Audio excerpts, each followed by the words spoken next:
important for Africa. Traditionally, the Democrats have been more sympathetic towards Africa. So it will matter who wins in November to us as well, on the other side of the track. So, without much further ado,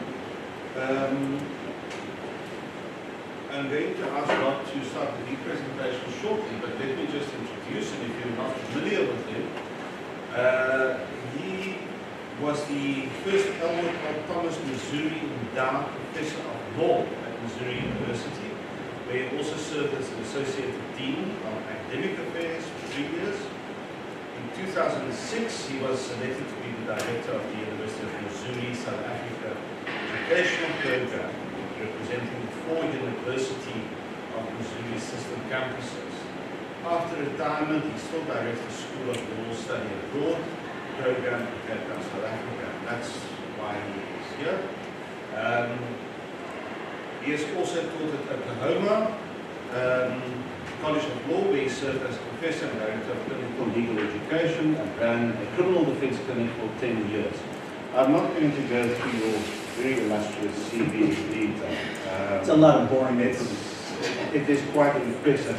What impressed me most was that he received his BA degree summa cum laude from Wisconsin. I think that is something that many students aspire to.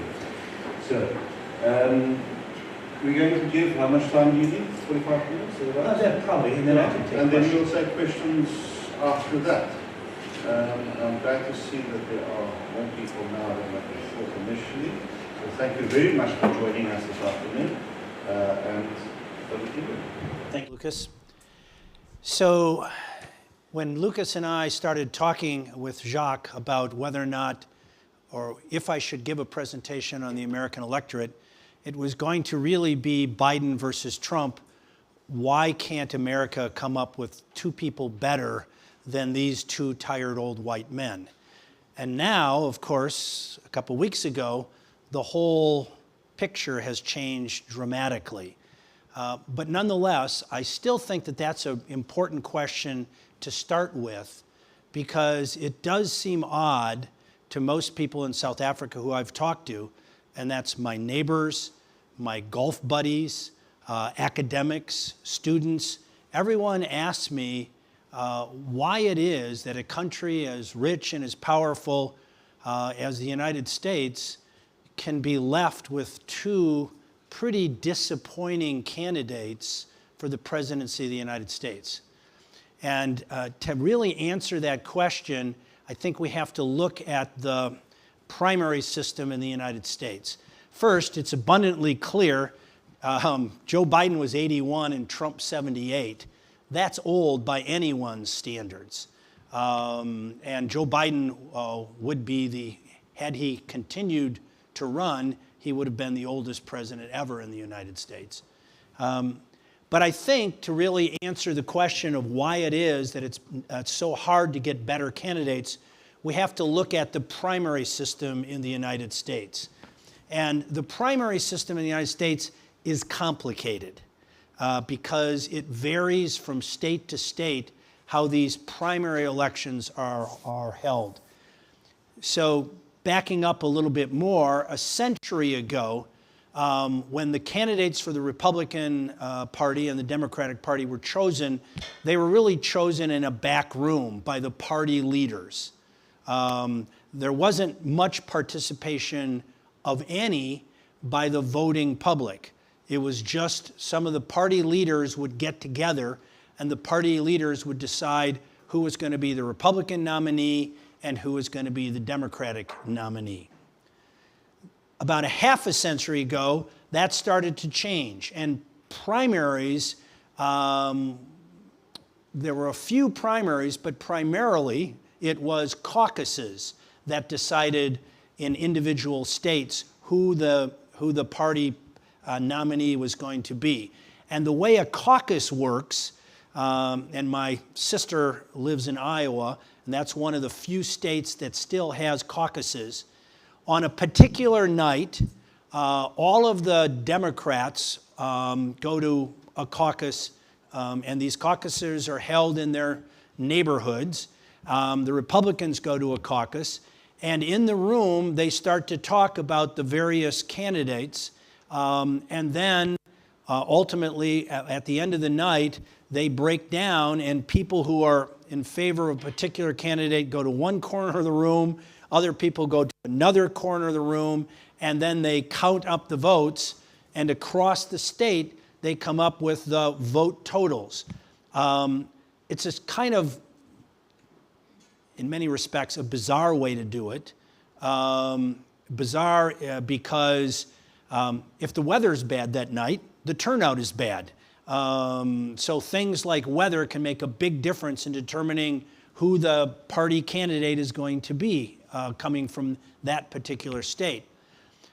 In Iowa, back in when Barack Obama was running for president, that caucus system really worked to Obama's favor, and Obama did surprisingly well in Iowa, which had the first primary, and it wasn't really a primary, it was a caucus, but that was the first event where the candidates were vetted, and because Obama did so well, it really propelled him ultimately because then he did well in the next primary states, he built a bunch of momentum, and to the amazement of many of the party regulars, Obama ended up being the presidential candidate and not Hillary Clinton, and ultimately he won the first election, and then he won a second election. So back 50 years ago, the caucus method was the method that was used primarily around the entire United States. But that changed. And now, over the last couple of decades, the primary system, not the caucus system, is the main way that presidential candidates start through the nomination process. And again, the idea was caucuses only involved the people who had the time and energy to go to that one event in their neighborhood. The primary system allows more voters the opportunity to be involved in the selection of the nominee. That's the advantage of the primary system. But the primary system varies dramatically from state to state. When I teach criminal procedure or criminal law in the United States, I always tell my students, it seems to be a common theme, things change are very different from state to state, and that's the same true with this primary system. So the primary system in some states, only the members of a particular party can vote in that primary for the Republican candidate or the Democratic candidate. So if you're an independent, in some states you have no role at all to play in the selection of the nominee for the President of the United States, which seems odd because actually there are more independent voters than there are Democratic or Republican voters, okay? But you as an independent in many states don't have any vote in the primary for the president, okay? So in many states, the Republicans can vote for the Republican candidates both for the Senate, for Congress, for the governor, for the various state officials, and then in some states there's a separate primary for the presidential candidate. In other states, they're all part of the same primary. So there's no simple explanation for how the primary system works because it varies from state to state. Some states allow independents to vote.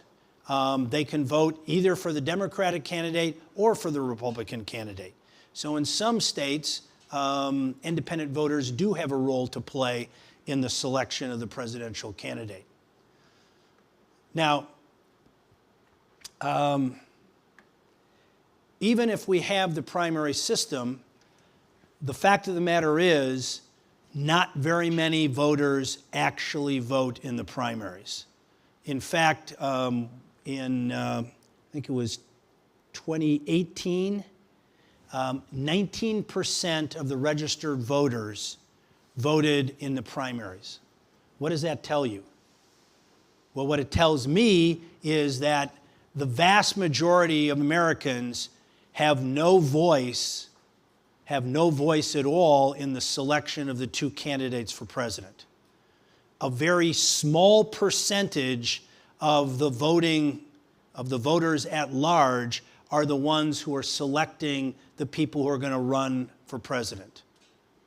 Now, in some states, that's their choice, because they could have gone to the primary and they could have voted, but most people just don't choose to do so. In other states, independent voters, as I already said, have been excluded. They have no voice at all in the selection of the Republican candidate or the Democratic candidate. So as this slide shows, sometimes in some states, turnout makes a big difference, because there may be more candidates turning out if there are more names on the ballot, for example. If there's a hotly contested race to see who's going to be the Republican governor, then more people may show up, and that may affect how many people are voting for the presidential candidate as well. Weather sometimes can be a factor. So again, overall, there's a lot fewer people who participate and vote in the primaries than vote in the presidential elections. And this is the stat that I told you earlier. 19.9% of eligible voters actually voted in 2018.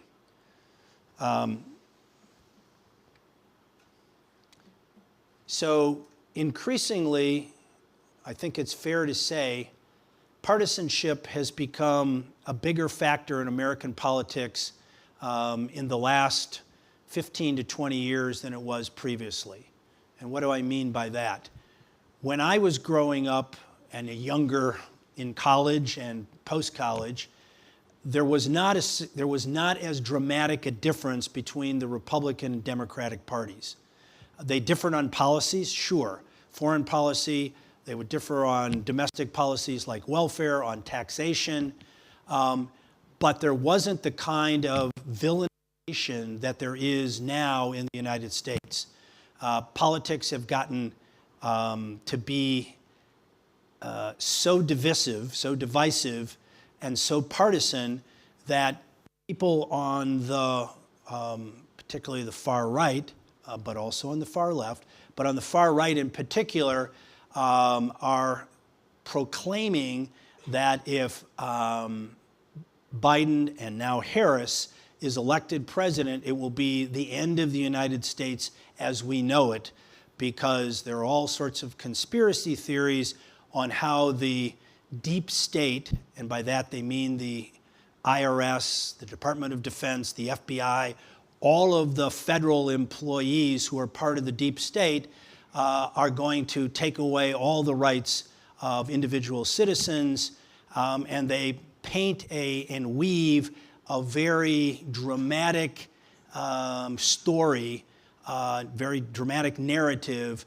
of how evil, and they go as far as to say the Democrats are evil.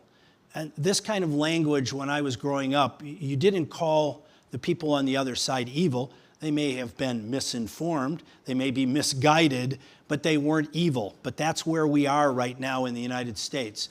The name-calling and partisanship is at a level that is unprecedented, at least in my lifetime. And it carries over to all sorts of aspects of American politics. Again, it used to be that when Republican presidents would appoint people to the Supreme Court, they appointed very experienced, good judges, many of whom turned out to be some of the most liberal judges on the Supreme Court, but they were appointed by Republicans. Similarly, Democrats appointed people without an ideological litmus test, so the Supreme Court was not as out of balance as it is now, but not just at the Supreme Court level, but at the lower federal court levels and Court of Appeals levels. Under Trump, the selection of judges was given to a couple of people in his administration, and they didn't necessarily seek out the most qualified judicial candidates. They selected the most ideological, in many respects, far-right candidates who were then appointed to the bench. So we have seen in the United States, and some would say the perfect example is Eileen Cannon, who's the judge who's presiding over Trump's classified document trial. Okay, I'm sure many of you have read about this. It's one of 4 criminal trials that Donald Trump is involved in. Eileen Cannon has been criticized by judges across the political spectrum for completely dragging her feet on a case that is, of all the 4 cases, the one that is most clear-cut against Trump. I have a friend and former student from Oklahoma who has prosecuted, he went into the Navy JAG Corps, he's a Navy lawyer, and he's prosecuted Navy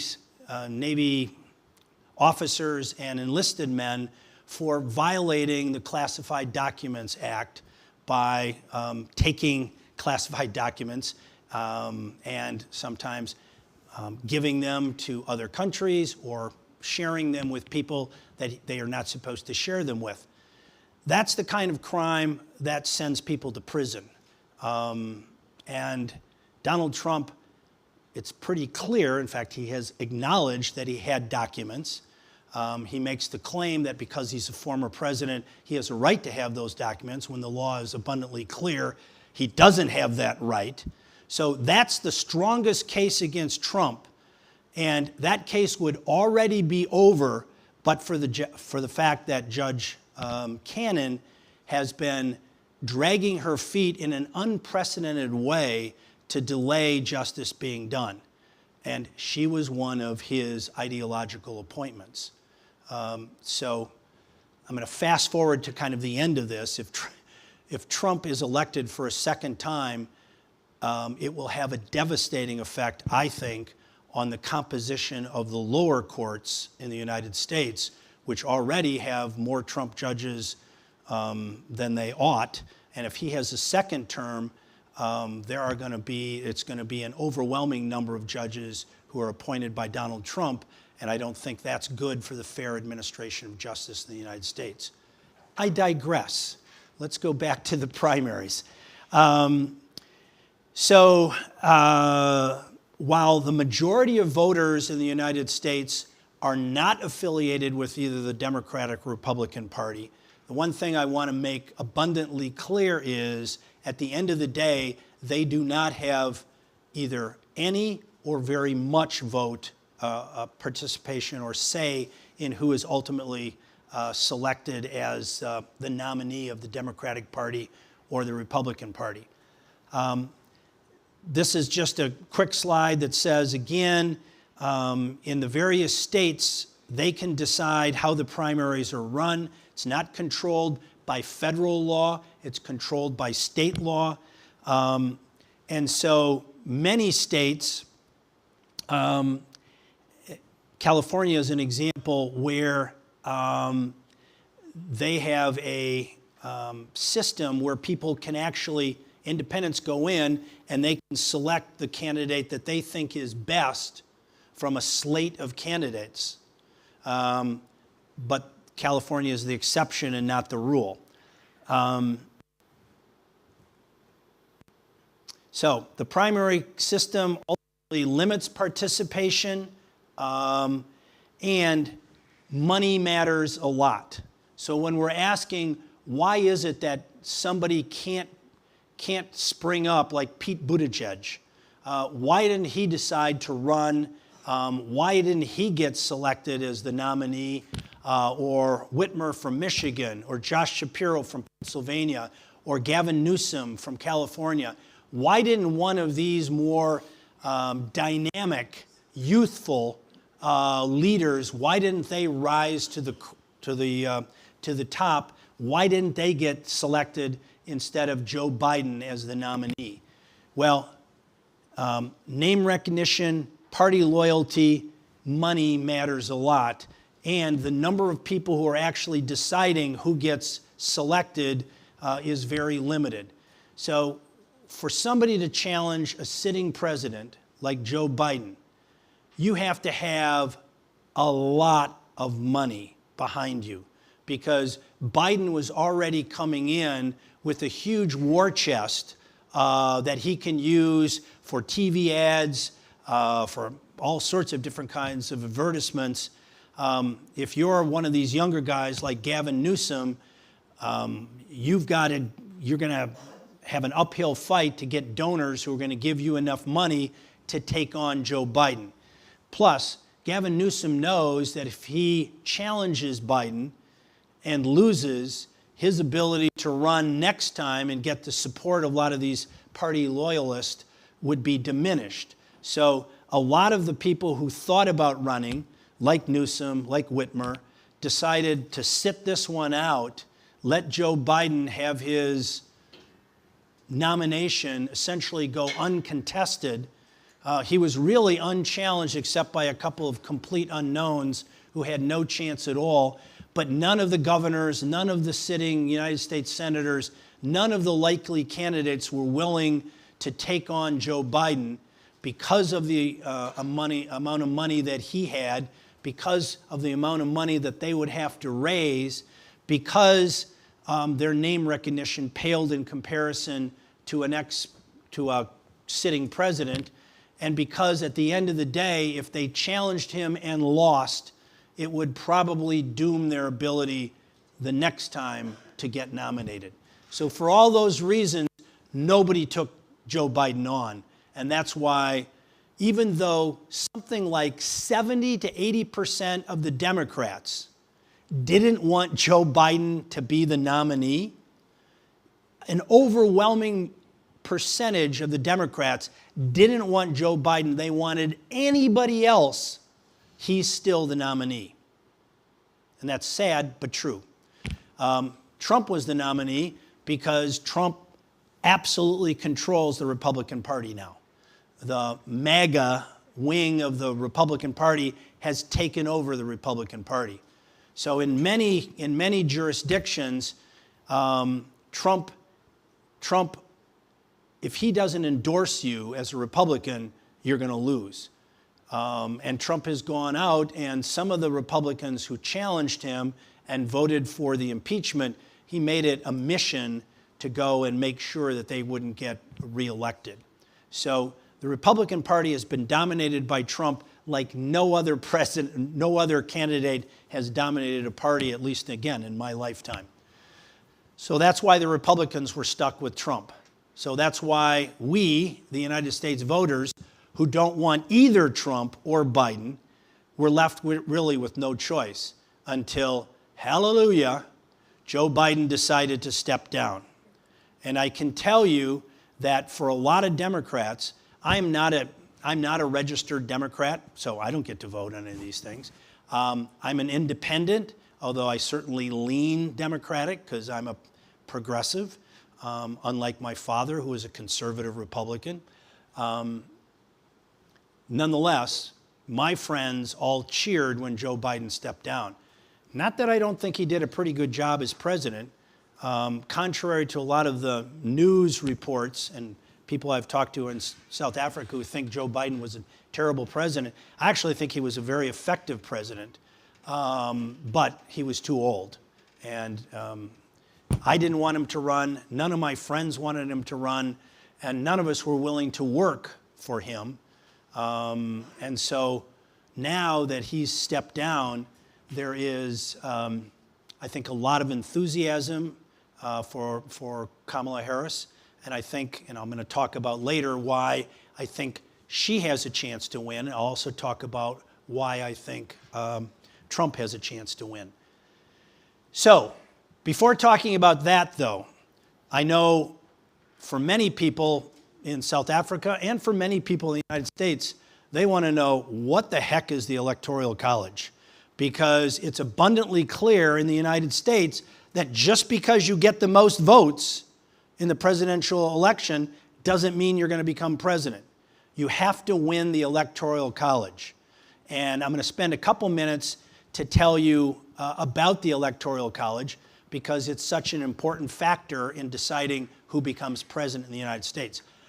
It doesn't even make any sense for me to vote for president in Missouri because in Missouri, Trump's going to win 55 to 58% to 45%. There's no way Kamala Harris is going to win in Missouri. So my vote doesn't count because Missouri and all of its delegates in the Electoral College are going to go to Trump, okay? There's only about 8 to 10 states in the United States where there's a chance that one of the two candidates might win, but nobody knows for sure. But in the vast majority of states, New York, California, Trump has no chance to win. Oklahoma, Alabama, Mississippi, Harris has no chance to win. So in those states, your vote is really irrelevant because there's so many voters who are going to carry the state for either the Democratic candidate or the Republican candidate. Okay, the Electoral College is a process, not a place. It's a process, not a place. It's actually established in the Constitution. So I've heard many people in the United States, let's get rid of the Electoral College. Is that ever going to happen? No. Why? It would take a constitutional amendment to get rid of the Electoral College. And there is no way that the Republicans will ever agree to a constitutional amendment. Why? Because they're never going to win a popular vote in the United States, not in my lifetime. So there's not going to be a change. The Electoral College is going to determine. So when you are voting, you're not voting for the president. You're actually voting for the election of the candidates or the election of the selectors of the Electoral College who will be voting for the president. So California has 54 votes in the Electoral College. That means there are 54 people. Assume, and it's a very safe assumption, Harris wins California. The Democratic Party, selects the 54 people who will go and vote in the Electoral College. And if you're selecting your, solid Democrats, you know that they'll in fact vote for Harris, okay? So that's the way that works. The votes are allocated based on the census and the number of people in an individual state. The bigger the state, California has 54 votes. The smaller the state, like Rhode Island, you get 3 votes. 3 votes is the minimum. It's based on having 2 senators and the number of people you have in the House of Representatives, which is determined by the number of people in your state. Okay? Is that all clear? So, it's down here. 5 states in the District of Columbia, so there's 50 states plus the District of Columbia. 5 states only get 3 votes. California and New York get the most. California gets 54, okay? So you have to win an awful lot of the little tiny states to make up for California, okay? So, as I already said, Harris and Trump are not going to focus on California, New York, Oklahoma. They're going to focus on Michigan, Wisconsin, Pennsylvania, Virginia, North Carolina, Arizona, Nevada. Those are the states that are in play. Those are the states that are going to decide who's the next president of the United States. Good spelling there, Rod. So in 48 of the states, the person who gets the most votes for president gets all of the electoral votes in that state. So even though Trump might get 40% of the votes in California, he doesn't get anything from California. He gets, Harris gets 54 votes. The only 2 states that divided up are Maine and Nebraska. So in Maine and Nebraska, you can get a split, It depends on who gets the most votes in the congressional district. So Nebraska last time, around Omaha, Biden won, so he got 1 vote out of Nebraska. Okay? But all the other states, it's a winner take all. And winning the popular vote doesn't mean that you'll get 270 electoral college votes. That's the magic number, 270. 5 times the person who got the most votes didn't become president. 2 of them were back in the olden, or 3 of them were back in the olden days. 24, 1876, 1888, but 2 in more modern times. Al Gore in 2000 and Hillary in 2020. They got many more votes, despite Trump's claim to the contrary. They got more votes, but they still didn't win. Okay? And it could easily happen again this time. Harris is likely to get more votes than Trump because she'll get so many votes in California and Nebraska, but she could still lose the electoral college vote. And again, as I said, lots of people want to change that. It ain't going to change. No way. Now, Harris versus Trump. Why will Trump win? I have to confess, and I'm probably already abundant, I am not a fan of Donald Trump. Okay? But that's because I'm a liberal progressive who wants smart, intelligent people Let's focus on my father. Let me tell you why my father, ex-Marine, ex-FBI agent, ex-insurance executive, hardcore conservative Republican, let me tell you why he wouldn't vote for Donald Trump. One, because Donald Trump has, well, I'll just say questionable morals. Somebody who's cheated on his wife and sleeps with porn stars, my dad would not have approved of his moral behavior. Second, it's clear Donald Trump is a shady businessman. He was just convicted of 34 counts of falsifying business records. He made his money, well, actually, he inherited more money. He's actually, this is a really interesting thing, when people think of Donald Trump as a successful businessman, he inherited dollars from his father. If he would have just invested the money in his father in the stock market, he'd be far richer today than he is. He's lost more money than he's made. But one of the ways he made his money is his shady. So he said, I want you to, and I'll pay you $100,000 to do it. After it's done, Donald would say, I'm only going to give you $80,000. I'm not happy with your work. He said, well, you promised me $100,000. I'm only going to give you $80,000. If you don't like it, sue me. And the cost of litigation being such that most people like that just say, okay, I'll take the $80,000. That was his primary business practice. My father was somebody, your word is your word. You're still going to pay, you need a legal contract, because you $100,000. The second reason my father wouldn't vote for Donald Trump. Third reason, my dad, like most Americans and most South Africans, we don't like paying our taxes. Okay? My dad complained about paying his taxes, but he said, it's your duty as an American to pay your taxes. You pay your fair share, other people pay their fair share. That's why we have good roads, good schools, good hospitals. If you don't do it, then you have a crumbling infrastructure.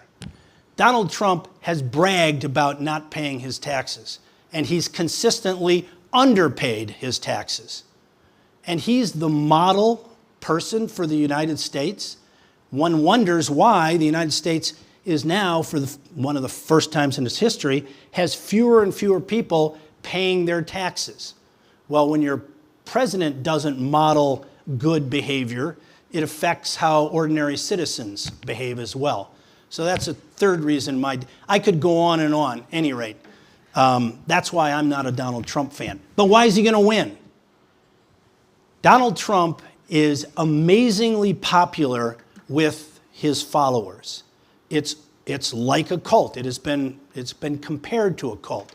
He's even said, I could shoot somebody in Times Square and my followers would say that's fine. I mean, he's bragged about that. And his followers love him to death. He's been compared to a savior. So to his followers, he can do no wrong, and they're going to vote for him no matter what. And that's a pretty significant chunk of the Republican Party. An overwhelming majority of the Republican Party believes that Biden stole the last election, even though that's been challenged in court and it's lost all the time. It was not a stolen election, but an overwhelming majority of Republicans believe it was stolen. Why? Because Trump has repeated this lie time and time again. And if you lie often enough, you now can convince a certain segment of the population that your lie is in fact the truth. So it doesn't matter what he says, it doesn't matter what he does, there will be a chunk of people who will vote for him, and it's a pretty big chunk. It's probably at least 40 to 45% of the American public will vote for Trump, no matter what. By the way, he just said to a group of Christians, and this has been widely reported, if you vote for me this time, you'll never have to vote again. What exactly does that mean? Well, I think I know what it means. There's supposed to be a constitutional amendment that bars people from running for a third term, but I think he plans on attempting to take care of that. So he's got enormous name recognition. He has celebrity status. He has a lot of cult followers.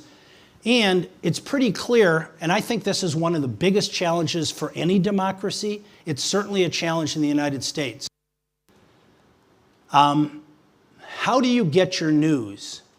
In the old, there were 3 news stations, ABC, NBC, and CBS. And everyone who watched them got basically the same version of the news.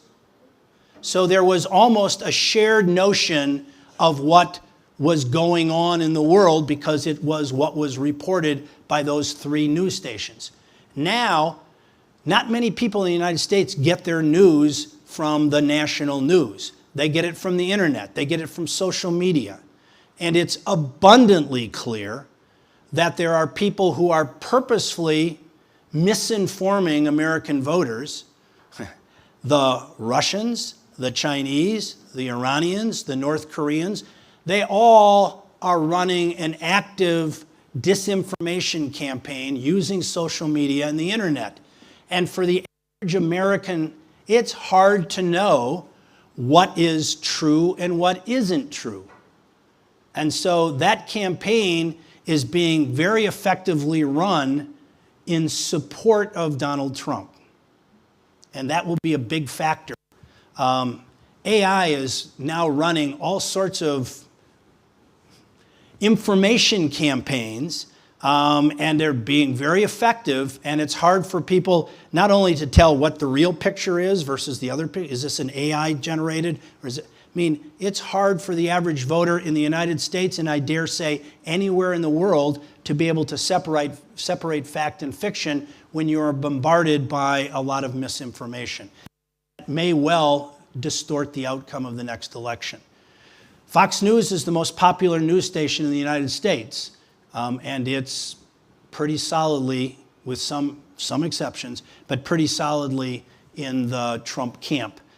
And last, the Republicans are running a campaign, again, on immigration. It's a combination of fear, racism, and other things. Immigration is a huge problem. It's a huge problem not only in the United States, it's a huge problem around the world, in Europe and in other countries.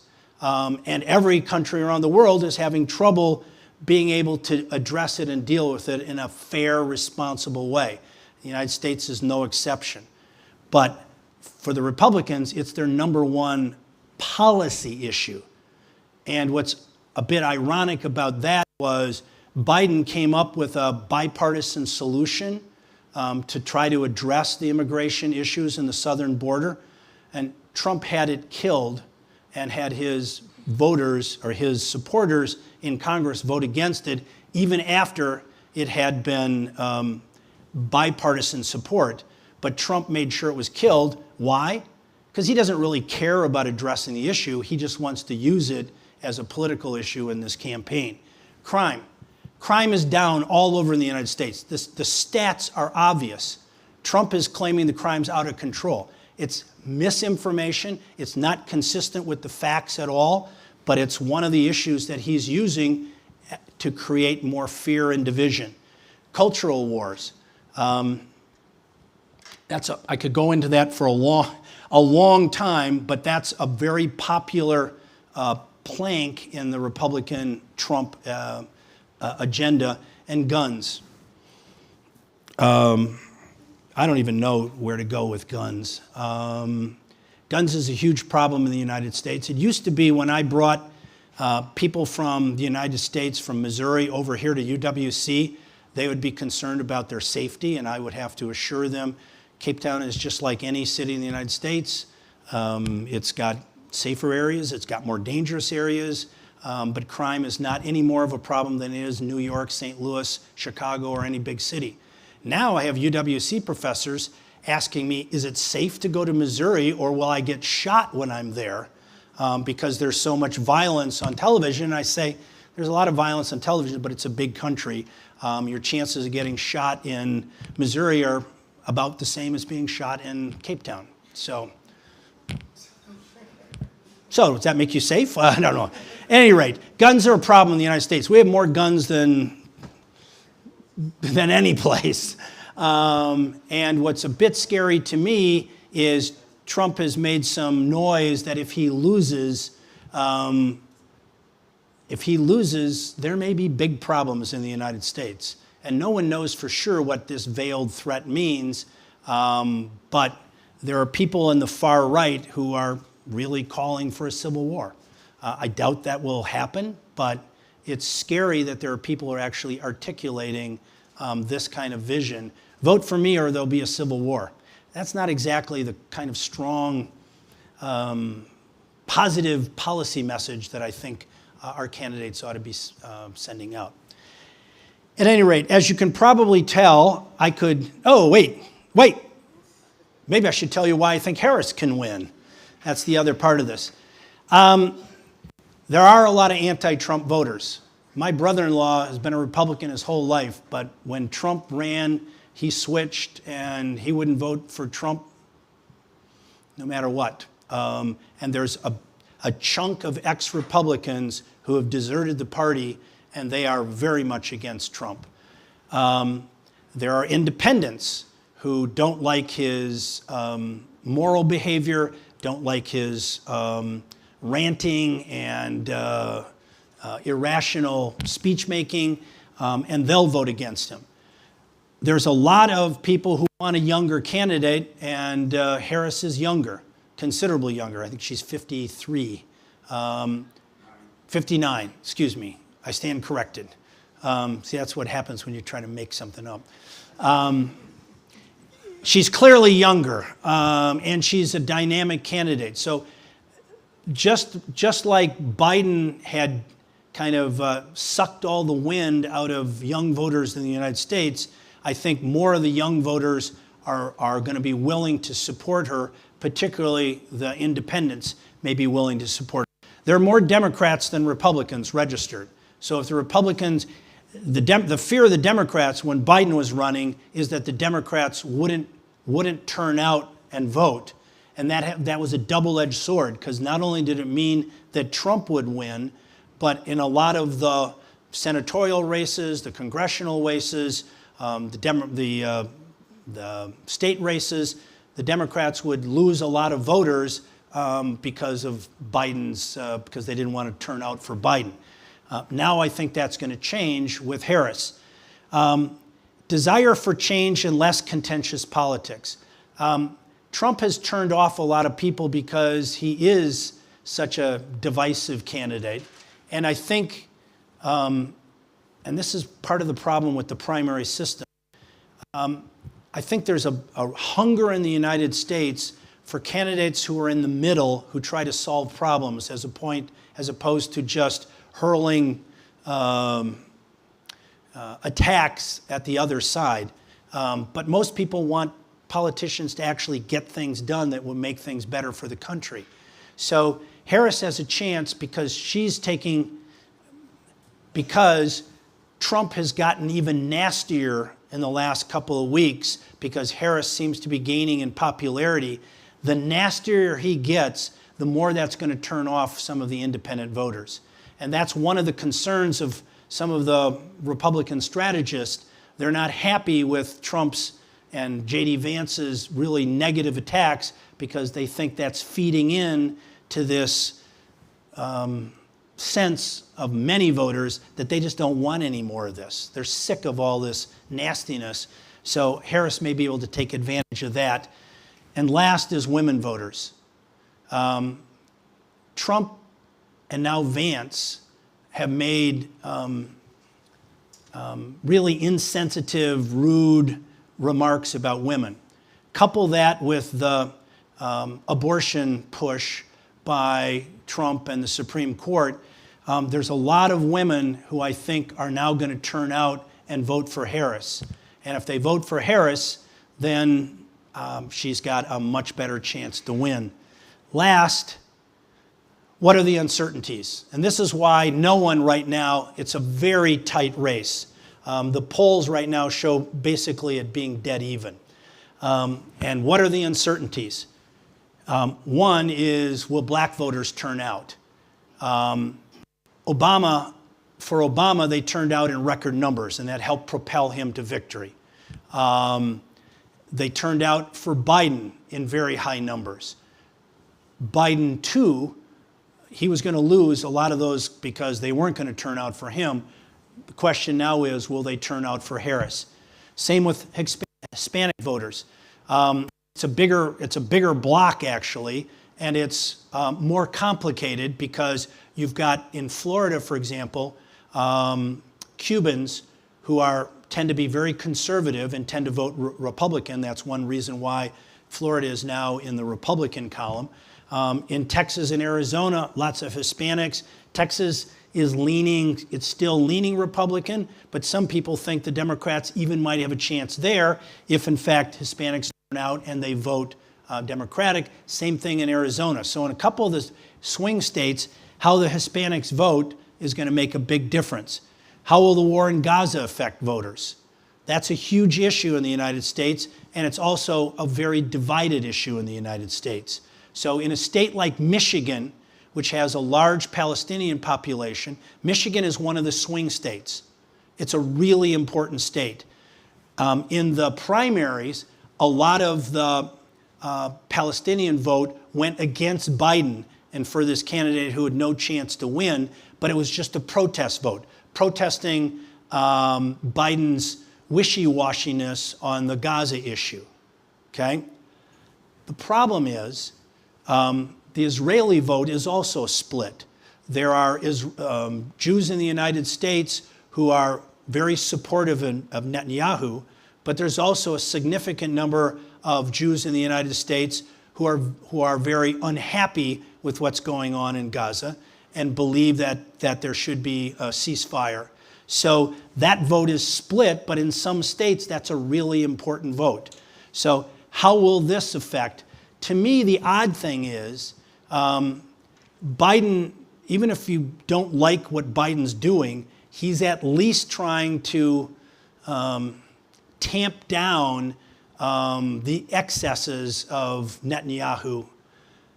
If Trump gets in, Trump will give Netanyahu an absolute open policy because he's already said he'd like to see Palestine wiped off the face of the earth. He doesn't care about Palestine at all. So if I was running in Michigan, I'd say to these, you may not be happy with what Biden is doing, but Trump is going to be far worse. So a vote for Trump is really a dangerous vote. But no one knows for sure how that dynamic is going to play out in the election. And then, how will Trump's continuing legal troubles, some people have already said, since he was convicted of 34 felonies, that they won't vote for a president who's a convicted felon. But the majority of the Republicans, that's a non-issue for them. They believe it's a trumped-up charge. They believe that Joe Biden, they believe all sorts of crazy things, but it's not going to affect them. And then last, will there be an October surprise? Oftentimes, right before the election, something happens. Hillary Clinton got an October surprise that cut against her that probably cost her the election in 2020, or 2016. So who knows if there'll be an October surprise. But as a result of some of these factors, nobody knows for sure who's actually going to win. Lucas made the point, and I'll stop and let you start asking me questions.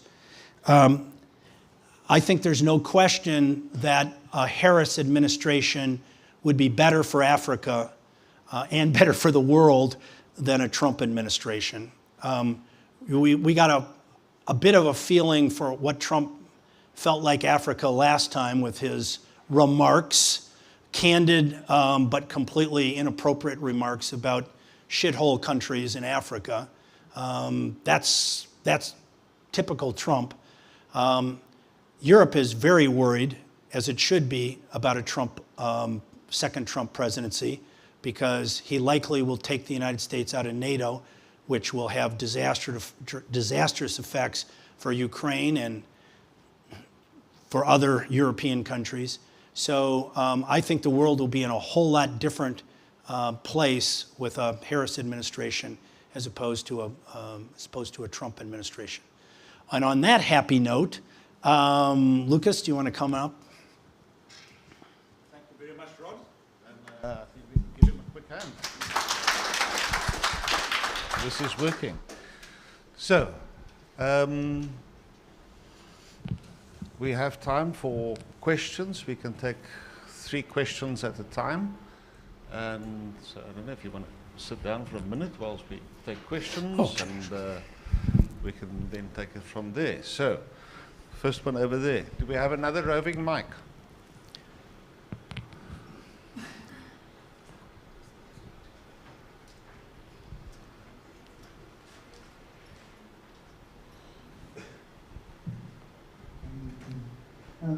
Thank you very much for the talk. My question is very small and simple. I see that the electoral college is very important with regards to electing or selecting somebody who's going to be the first citizen of the country in America. The question is, what qualifies one to sit or be on the electoral college?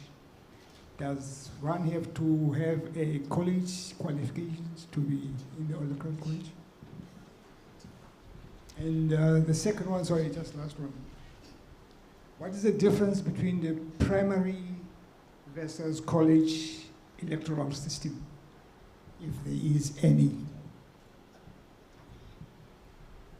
Thank you. You and then yeah.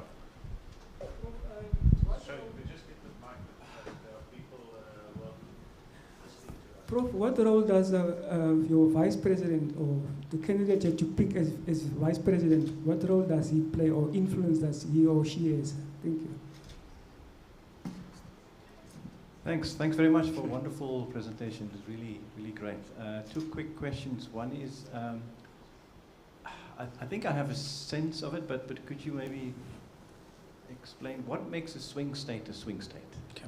Does it have to do purely with the demographics of the voters, or are there also the way in which the election is held in that state? Does that have something to do with it? So that's the one. And then secondly, just your comment, apparently it's going to be Tim Walz being selected as running mate. So is that a good thing, bad thing? What's just your assessment of it? Okay.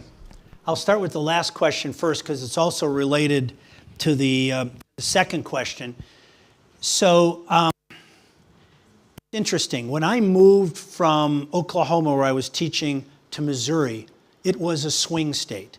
And it was considered a swing state because the number of Republican voters, the number of Democratic voters was almost exactly even. So it was very difficult to predict in any election, would it go Republican or would it go Democratic? So the swing states can change over time. Wisconsin was never a swing state when I grew up. It was always a solidly Democratic state. But then demographics changed, and now Wisconsin is very much a swing state. So it depends on the influx of new people coming into the state or the exit of people out of the state. It depends on kind of local politics and how people, if more people now look at things from a Republican perspective versus a Democratic perspective. Across the United States, this is a really interesting phenomenon. Across the United States, it used to be back during the Depression, a lot of the rural voters in the United States were Democrats. And they appreciated everything that Franklin Delano Roosevelt did to kind of bring the United States out of depression. But certainly in the last 20 years, rural America has moved into the Republican column. And it's removed into, so as a result, Missouri, which has two big cities, which primarily vote Democratic, but the rest of the state is very rural, has changed from being a swing state to now a solidly Republican state, because so many of the rural voters have now moved to the Republican Party. Okay? So I was talking to Lucas earlier. There was a really interesting study done by a political science professor at Wisconsin who looked at the rural voters back when Obama ran for president. And he found that many of these voters changed and they voted for Obama. And they voted for Obama because Obama was promising change. Okay? He wasn't able to deliver on that promise of change, not because of his fault. It was because the Republicans decided to stonewall, and they had a majority in Congress. They stonewall and blocked his ability to really get any serious change done. Trump captured many of those. So people who voted for Obama are now voting for Trump. Same voters, very different policies, very different men, but Trump was promising change, a different kind of change, but he was also promising change. So rural voters are hungry for change because they believe that the federal government cares only about the cities and doesn't care about rural America. That's part of J.D. Vance's book on the Hillbilly Elegy. It was all about the federal government, has kind of abandoned rural America. So that's a really interesting phenomenon. The Democrats have to try to get a message out to the rural voters that, hey, we care about you just as we care about people in the city as well, but that message hasn't gotten through. Second part of that is the Republicans have run a very effective campaign saying those Democrats are going to take away all your guns. And a lot of rural Americans hunt. People in Wisconsin hunt, but they are bombarded with this message that the Democrats who care about gun control and the Republicans want to give you free access to guns. There's a lot of Democrats who own guns. We're not against guns. We're against AK-47s being used and given out to people or sold to people. We care about handguns. We care about not doing any license checks before you, we're not going to take away your hunting rifle. That's not what the Democrats, but the Republicans have taken advantage of that particular issue in a way that has really worked to the Republicans' advantage against the Democrats, okay? With respect to the vice president, has Harris announced her pick? And it is Welsh. Okay, well that happened since I came in here. Welsh is an interesting pick. The smart money was on Shapiro from Pennsylvania because Shapiro is a very popular governor in one of the most critical swing states. The Democrats have to win They have to win Pennsylvania. And so people thought that she was going to pick Shapiro, popular president of swing state, as opposed to Welsh, who Minnesota is really not a swing state. If the Democrats can't win Minnesota, there's no way that Harris is going to win. So when you asked about what does a presidential candidate look for in a vice presidential candidate, oftentimes they look for somebody who can help win either a region or a particular state. So Shapiro was, in many respects, the choice that many thought was going to be made. Welsh has kind of come out of nowhere lately because people were talking about Mark Kelly from Arizona, another swing state. But Welsh has been pretty good and effective recently in coming across as a centrist. So J.D. Vance is far right, Trump is far right, Harris has been criticized as being too left. Welsh is clearly a centrist. So that may help the Democratic ticket appeal to the more independents and the more centrists. Okay? That's why I think they probably, and that's usually what you look for. You look for somebody that can help balance the ticket and make, broaden the appeal. That's why J.D. Vance is being criticized by a lot of the political pundits because they think Trump made a bad selection. Vance isn't really bringing anything to the ticket. He's just another mini Trump. So, and then the last question over there, to be selected for the Electoral College, the most important criteria is not a college degree or anything, it's party loyalty. So you select the Democratic Party in Arizona will select, or let's say the Democratic Party in California, they will select 54 loyal Democrats who have always been loyal Democrats and that they know will vote for Harris when they get to vote on the Electoral College. There's no other qualifications that are needed other than party loyalty.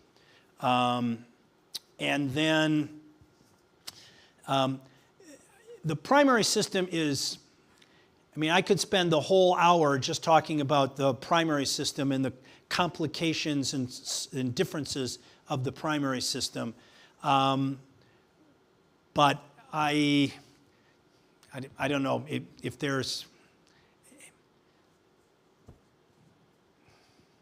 I don't know if, I'm not sure exactly how to respond to your question, I guess, is the fair statement.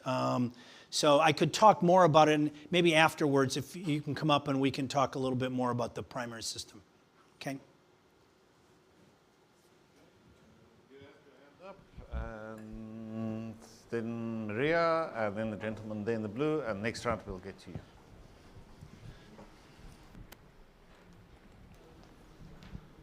Thanks, Prof. James Carville and Frank Lunn seem to believe that the election is going to be decided by about 6 to 10% of undecided voters. With Harris choosing Walz as a running mate and not going with the smart money pick, as you put it, by choosing Josh Shapiro, who has a 61% approval rating in Pennsylvania, it puts in jeopardy the 19 electoral votes. If she is unable to win Pennsylvania, do you see that there's a path for her to victory still? Or do you think this is 2016 all over again? Oh, boy. That's a good question.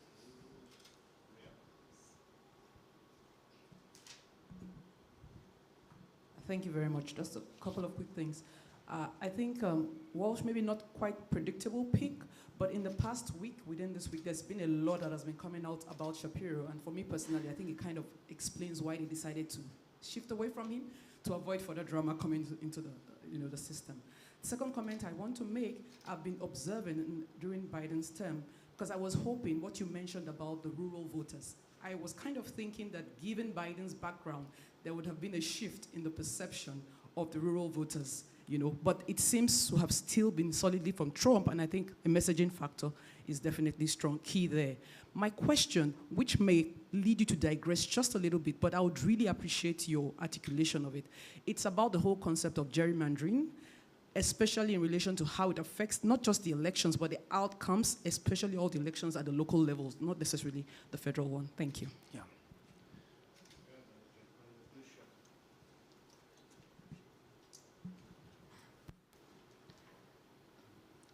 Good afternoon. Thank you very much, Professor, for a very insightful presentation. Just on the issue of immigration, I have a bit of a different take than you on this issue and the way you present this whole issue of immigration. Simply because when you look at CBP, Customs and Border Protection, over the last Biden term, you've had something like 30,000 immigrants on a B1, B2 visa being turned back. Now, B1, B2 it's a normal tourist visa. If you go and study, you will have a study visa, which is different to a B1, B2. So 30,000 people with B1, B2 visas have been turned away, arriving in the US during this Biden term by CBP, which falls under the Homeland Secretary, which isn't very much different to, for instance, a Donald Trump term.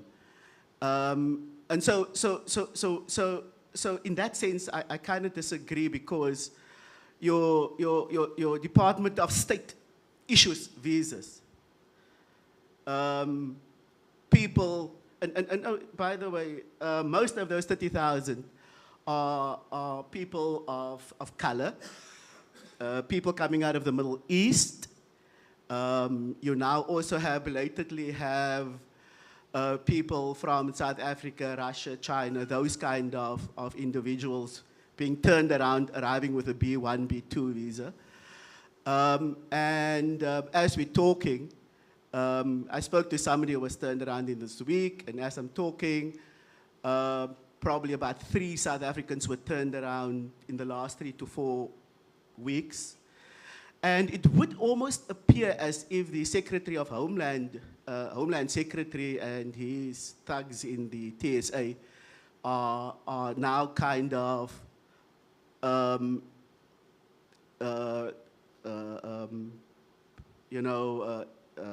acting against people from BRICS countries. So for me, it is interesting that you say that Trump term will more focus on immigration, on immigration issues. Well, the only difference between Trump and Biden was really that Trump had a ban on people from the Middle East and Islamic countries, whereas the Biden administration didn't have that, but you still have large amounts of people coming from Africa and coming from the Middle East and China and Russia being turned around on B1, B2. So and I don't expect you to know the kind of stats, right?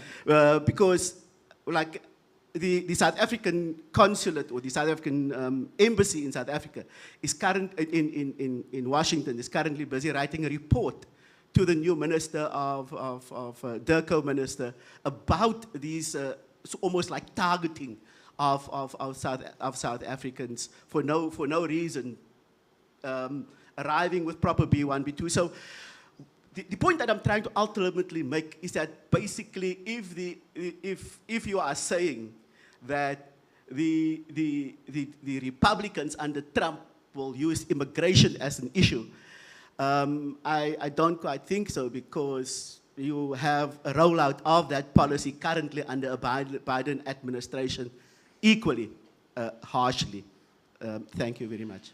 Well, I don't know, I can't really speak to the issue that you're raising about people being denied their B1 visas. I really don't, I'm not aware of that. So it may well be happening. What I can say, so I can't defend or I can't explain it in any way. What I can say is the Republicans are making an issue of what's happening on the southern border, okay? So that's people coming in from Mexico and Central America, although there are people from other countries who are now coming in through that land bridge as well. That clearly is a big issue. And there's no question that the Republicans have been, I mean, the whole building of the wall was designed to solve that problem. It clearly didn't solve the problem. So it's not like Biden's been great on that issue. I'm just saying that there is, in the Democratic Party, there's much more support for changing the immigration policies in a more progressive way, whereas the Republicans are essentially saying, we want to seal the border, which is ridiculous. The New York Times had an article, an editorial today, talking about our declining birth rate. And the fact of the matter is, if it wasn't for, well, it's a country that's founded on immigration. If there wasn't continuing immigration, there wouldn't be any fruit picked in California. There wouldn't be lawns mowed. So there's got to be immigration. There just has to be a better way of doing it. And I think at the end of the day, while the Biden administration hasn't performed much better or much differently than Trump, Trump has already made it abundantly clear in the second administration he was going to deport millions of people. That's a stated goal. So I think it will get far worse under a Trump administration. Gerrymandering is a huge problem in the United States, across the United States. And it affects state elections and congressional elections more than anything else. It doesn't affect senatorial elections, it doesn't really affect presidential elections, but it greatly affects the composition of the House of Representatives. And in a state like Wisconsin and Missouri, Wisconsin has a majority of Democrats. It's very close. It's like 52 to 48, something like that. But there's a majority of Democrats. The Republicans, when they had control of the legislature, gerrymandered it so that the state legislature, which passes a lot of important laws that affect the citizens of the state, it's a 2/3 Republican majority in the state because they gerrymandered the districts to create, you have a small rural area and they get a representative, then you have hundreds of thousands of people in Milwaukee, they get one representative. So that's happened in Missouri too. Missouri has 2/3 Republican and there's only a slight majority of Republicans compared to registered Democrats, but they gerrymandered the state. So that's happening all over the United States, and it's changed the composition of state legislatures, and state legislatures have a big role to play in laws and how your life is lived. And the Republicans have completely outmaneuvered the Democrats in utilizing gerrymandering. And unfortunately, the current Supreme Court has essentially passed off. It used to be the previous Supreme Court had struck down some of these gerrymandered, there's been lawsuits challenging the gerrymandering. The Supreme Court affirmed those. Now the current Supreme Court in the last gerrymandering case essentially said, it's not our business, it's up to the state to decide. Well, that's really unfortunate. And it's, I think, changed the compositions to a negative because you've got less democratic participation when you've got rural America having so much influence in state legislatures. That's a really interesting question about what's going to happen in Pennsylvania. I think Shapiro's, so there's Michigan's at play, Pennsylvania's at play. Shapiro was a more controversial pick in some respects. He would have helped in Pennsylvania, but he'd made a number of anti-Palestinian comments, which may well have cost them Michigan. So, if you're Harris, do you say, okay, I'll take Shapiro because he helps me with Pennsylvania, but now I'm going to lose Michigan? Or do you take a safer bet, Welsh, who may not cost him Pennsylvania, but may not cost him Michigan either?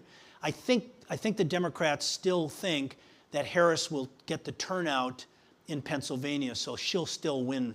And they didn't really, I'm just speculating here, but I think that's the call. They wouldn't want to give up. If they thought they were going to lose Pennsylvania, they probably would have taken the risk and taken Shapiro. I think they can win both Michigan and Shapiro with Welsh because he's such a solid middle-of-the-road guy, and he's not very offensive, as opposed to a lot of politicians who are offensive in some category. Like J.D. Vance is just pissed off all sorts of people because he's been so abrasive and anti-women. So I think you want a safer pick as a vice president. I mean, remember when Mitt Romney had, no, not Mitt Romney, Sarah Palin.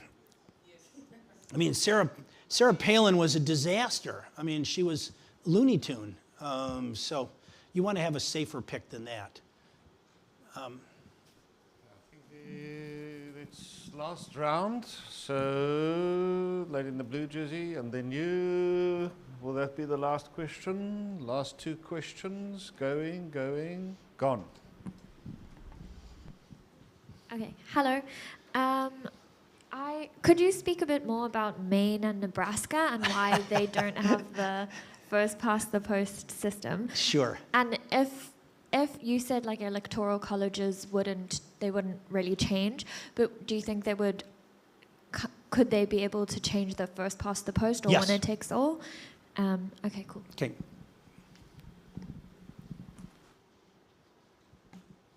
Thank you, Prof, for the presentation. My question has to do with the rural voters and the city voters. So the minute you mentioned that American rural voters hunt, I knew that they're definitely different from American rural areas are different from South African rural areas. So I just want you to take us on like a journey on like what's the difference and what are the rural American voters seeking and what are the city American voters seeking. Okay. And my second question has to do with the electoral colleges and how if a party gets, or a president rather gets like the most votes, majority votes, but loses the electoral college votes, so then what's the point of people voting and how does that work? Like, do people vote first? Does the electoral college vote go first and then the people vote afterwards? No, it goes the other way around. The people vote first. So you vote in Wisconsin, and many people in the United States don't understand the Electoral College, okay? What they understand is that if you live in California, that it's worth 54 votes, but they really don't understand the process. So when they're voting, they are voting for the president, okay? They're voting for Harris or they're voting for Trump. And then after all the votes are counted and it's determined that Harris won California, then months later, the Electoral College people show up and they vote, but it's really just kind of a rubber stamp of the fact that, because with incredibly rare exceptions, the people always vote the way they're supposed to vote. That is, if it's a winner take all, then all 54 of the California Electoral College voters all vote for Harris, okay? With respect to the rural voters versus city voters, you know, the United States is such a big place that it varies pretty dramatically. Rural voters are not all the same across the United States, but there are some things they have in common. My parents both grew up in Nebraska, which is a very rural state. It's got one big city, Omaha, and then the state capital where the University of Nebraska is a pretty big city. The rest of the state are small towns. So my grandparents, I would go visit them every summer, which was cool for me because I grew up in Madison, Wisconsin, which was a city of 120,000 people, so it was a real city. And we would go to Comstock, Nebraska. 700 people lived in their town, okay? That's a small, but pretty typical small town throughout Nebraska. There's a lot of these 700, 2,000, just small little places. And my grandparents actually lived on a farm outside of town. So it was very rural. And they really didn't think much. When I was growing up, they weren't railing against the federal government because guns weren't an issue. Abortion wasn't an issue. The only thing that was an issue was how much they had to pay in taxes. But other than that, there weren't all the issues that there are now. Now, taxes are still an issue, and no one wants to pay them, or they don't want to pay much. They'll still pay, but they don't want to pay as much as they're paying. They care about their roads, because roads are really important in rural areas. And when I was growing up, they were all gravel roads. Now they're all tar roads out there. So, and you could say to the rural voters, see, you have tar roads now. You didn't used to have tar roads. But they don't think of that. They think that only the people in the cities are getting stuff, and they're not getting stuff, and they're afraid of losing their guns. The other big issue, and this is across the United States, because of the internet and because farms are changing. When I grew up, there were family farms. I mean, relatively small farms. Now the United States has much more corporate farms. So many of the kids who grew up in rural areas, they're leaving these small towns.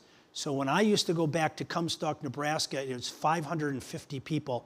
Now there's 50 people in that town, and there's only old people in that town. All the kids have left rural America. So they're gone to the cities, just like people from the Eastern Cape are coming down to Cape Town, okay?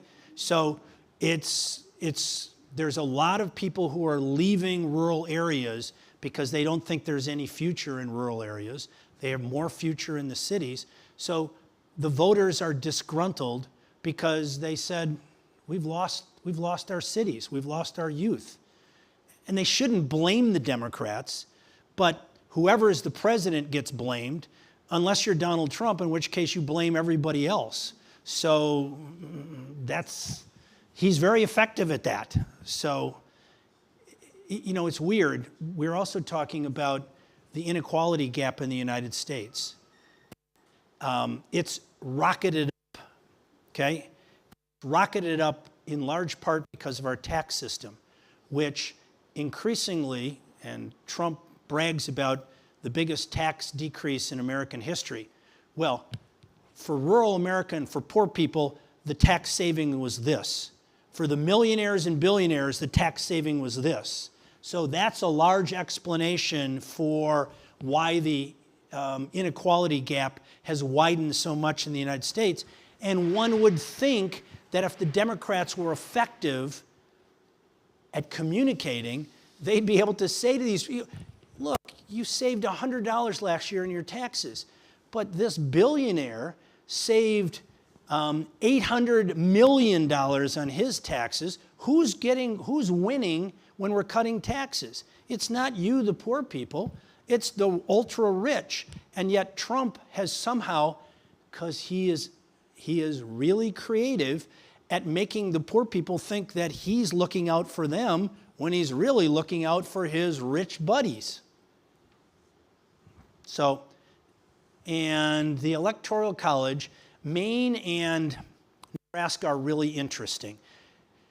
And even though you can't change the Electoral College, states can change how they select the Electoral College voters. So they don't have to have winner-take-all states. So the state legislature could decide, instead of a winner-take-all, to follow Maine or follow Nebraska and say, we'll divvy up the number of Electoral College votes based on the percentage of votes that any candidate gets. So if you're in your state with 10 and Trump wins 60-40, then Trump would get 6 and Harris would get 4. They could change that, and maybe some state legislatures will start to change, but they'll only change it if they think it'll cut in favor of their candidate. And that's kind of why they don't change right now. So I think I answered all the questions. So thank you very much for coming. Thank you very much. We officially scheduled until 4:30, but I think 4 o'clock is good, and there will be time to catch up traffic.